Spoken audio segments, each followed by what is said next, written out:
ሰላም ጤና ይስጥልኝ ተከበራችሁ ተመልካቾቻችን ይህ በብስራት የዩቲዩብ ቻናል ወደ እናንተ የሚተላለፈው የሀገር ውስጥና የባህር ማዶ የመረጃ ሰዓታችን ነው። መረጃዎቹን ወደ እናንተ ያደረስኩ ሰምሃር አለባቸው ከመላው የስቱዲዮ ባለሙያዎች ጋር አብሬያችሁ ቆይታ የማደርግ ይሆናል። በቅድሚያም ወደ ሀገር ውስጥ መረጃዎች እንለፍ። በ2018 ዓመተ ምህረት በአዊ ዞን የሚገኙ የቱሪስት መዳረሻዎች በ28 የውጭ ሀገራት ዜጎች ብቻ መጎብኘታቸው ተነገረ።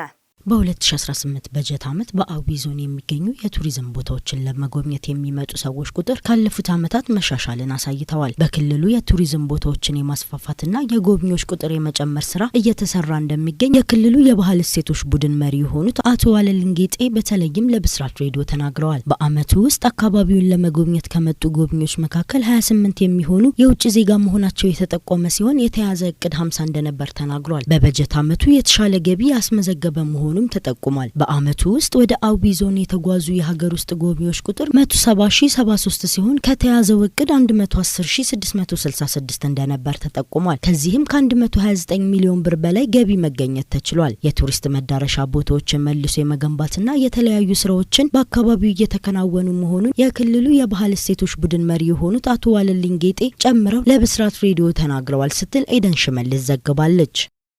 ለመገላገል የገባውን ግለሰብ ህይወቱን እንዲያልፍ ያደረገውና በአራት ሰዎች ላይ የመግደል ሙከራ የፈጸመው ተከሳሽ በእስራት ተቀጣ።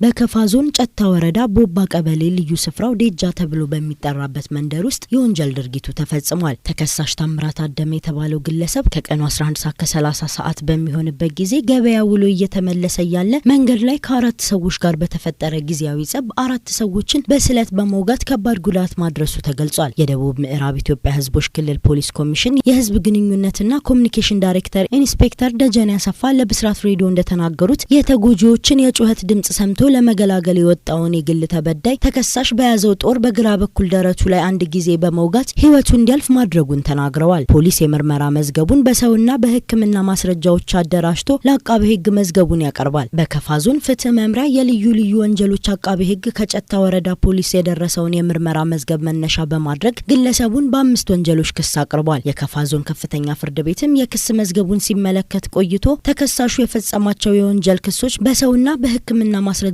በመረጋገጡ ግለሰቡ ላይ የጥፋተኝነት ብይን በመስጠት የከፋ ዞን ከፍተኛ ፍርድ ቤት ባስቻለው የወንጀል ችሎት ተከሳሽ ታምራት አደመ በ13 ዓመት እስራት እንዲቀጣ ተወስኖበታል ሲሉ ኢንስፔክተር ደጀኔ አሰፋ ለብስራት ሬዲዮ ተናግረዋል ስትል ሳምራይት ስዩም ዘግባለች። ተመልካቾቻችን እስካሁን ስትከታተሉት የነበረው የሀገር ውስጥ መረጃዎች ይህን ይመስላል። አሁን ደግሞ ከውጭ ወዳገኘነው መረጃዎች እንለፍ።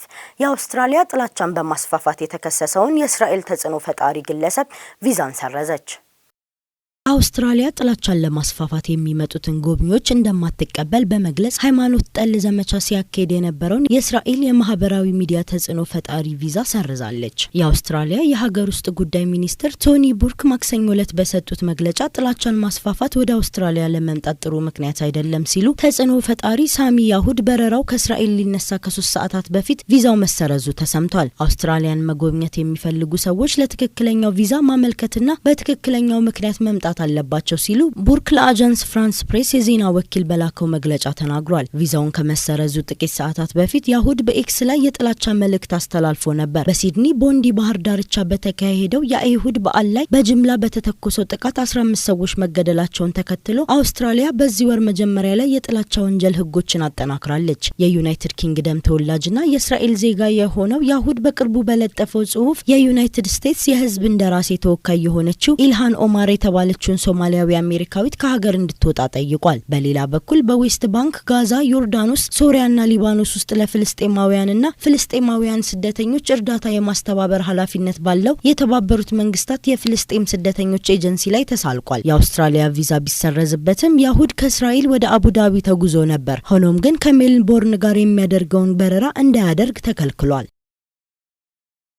የተባበሩት አረብ ኤምሬትስ ኢራን ላይ ለሚሰነዘር ጥቃት ግዛቷንና የአየር ክልሏን መጠቀምን እንደማትፈቅድ አስታወቀች። ዩናይትድ አረብ ኤምሬትስ ቁልፍ የዩናይትድ ስቴትስ ክልላዊ አጋር መሬቱን አየር ክልሏንና ውሃዋን በኢራን ላይ ለሚሰነዘር ጥቃት እንዲውል አልፈቅድም ብላለች። የውጭ ጉዳይ ሚኒስትሩ ለእንዲህ አይነቱ ወታደራዊ ዘመቻ ምንም አይነት የሎጂስቲክ ድጋፍ እንደማይሰጥ በመግለጫው አስታውቋል። የተባበሩት አረብ ኤምሬቶች ከኢራን ጋር ውስብስብ የሆነ ግንኙነት አላት። ከዓለም አቀፉ ኃይል የተገለለችው ጎረቤቷ ሀገር ጠንካራ የንግድ ግንኙነት ያላት አቡዳቢ እንደ ኢሮፓውያን አቆጣጠር በ2020 ከእስራኤል ጋር በዩናይትድ ስቴትስ ጥረት ሙሉ ግንኙነቶችን ወደ መደበኛነት ለማድረግ ስምምነት ላይ መድረሷ ይታወሳል። ሰኞ ዕለት የኢራን ከፍተኛ ወታደራዊ ባለስልጣናት ሀገሪቱ ካለፈው ዓመት የ12 ቀናት ግጭት ጋር ተመሳሳይ በሆነ ጥቃት ከእስራኤልና ከአሜሪካ ጋር ሌላ ጦርነት ከተከፈተባት ለምላሹ ዝግጁ መሆኗን ያስታወቁ ሲሆን ሁሉን አቀፍና ጸጸት ቀስቃሽ አጸፋ እንደሚሰጥ ቃል ገብተዋል። በሌላ በኩል የአሜሪካ አውሮፕላን ተሸካሚ የተበላሹ ተዋጊ ጀቶችንና የደም ጅረት ያሉበትን የሚያሳይ ትልቅ ምስል በዋና ከተማይቱ ቴሄራን ለእይታ ቀርቧል። በፋርስ የሆነ በእንግሊዝኛ ቋንቋ በስዕሉ ላይ የተጻፈ መግለጫ ነፋስን ከዘራህ አውሎ ነፋሱን ታጭዳለህ ይላል። በሺዎች የሚቆጠሩ ሰዎች የተገደሉበትና በ10 ሺዎች የሚቆጠሩ የታሰሩበትን ሀገር አቀፍ ተቃውሞ ወደ ደም አፋሳሽ እርምጃ ከተቀየረ በኋላ በአሜሪካና በኢራን መካከል ውጥረት ነግሷል። ፕሬዚዳንት ትራምፕ ከዚያ ጊዜ ጀምሮ ወታደራዊ እርምጃ በኢራን ላይ እንደሚወስዱ በመዛት ላይ ይገኛሉ። ተመልካቾቻችን እስካሁን ስትከታተሉት የነበረው የብስራት የዩቲዩብ መረጃ ሰዓታችን ይህን ይመስላል። መረጃዎቹን ወደ እናንተ ያደረስኩ ሰምሃር አለባቸው ከመላው የስቱዲዮ ባለሙያዎች ጋር አብሬያችሁ ቆይታ አድርጌያለሁ። መልካም ቆይታ።